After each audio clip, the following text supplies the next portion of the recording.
folks, I'm Doug Meeks with Texas 811. Today we're going to talk a little bit about white lining.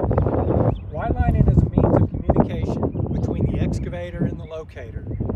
It's a way of getting your point across very clearly and concisely to the locator as far as your job plans. Now, you always want to do this before you even begin to request your locate.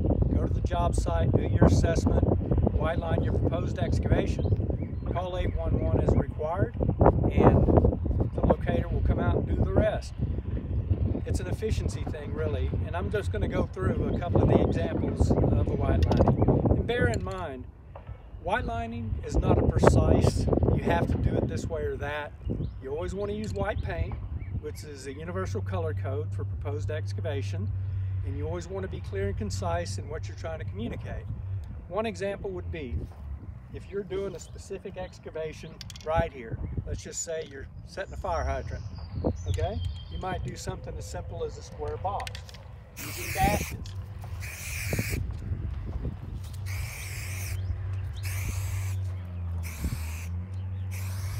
There's no specifics on this.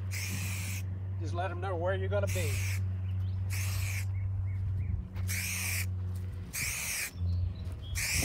Let's just say this was going to be on a driveway or partially on a driveway. You would just want to use dots, something that is less obtrusive as far as the aesthetics of the situation. You can do an oval. For example, if you were going to be setting a power pole or something, it could be something as simple as this.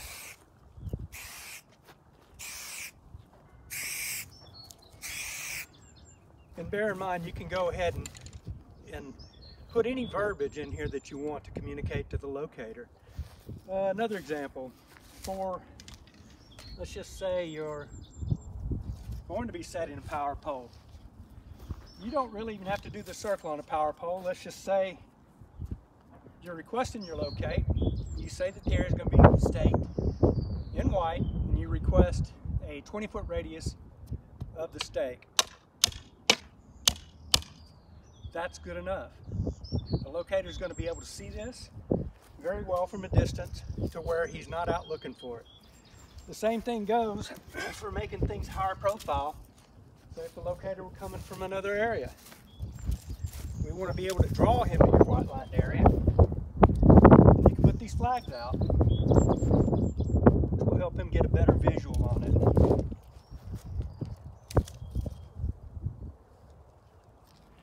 So, you've communicated to the locator.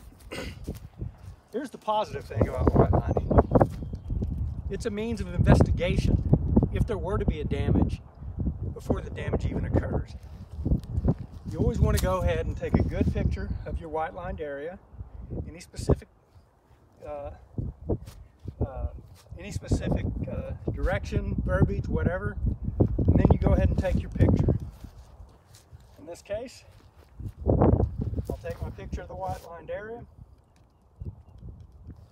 When I go on about my way, the locator comes out, and let's just say there's no marks inside the box.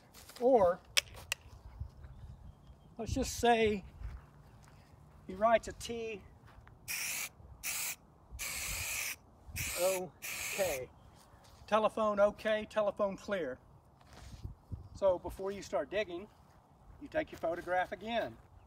Let's just say that you hit the line, the telecommunications line in here.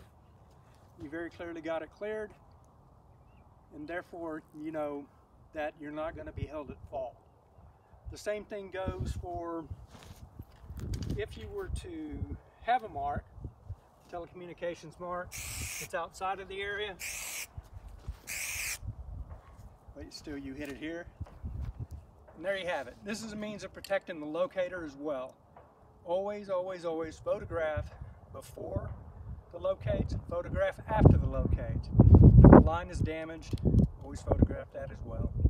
So we've hit the basics of white lining here. If you have any more questions on white lining, please feel free to contact us at texas811.org. And we can have a damage prevention manager actually work with your crews to talk about the value of white lining, also damage prevention in general. Thank you.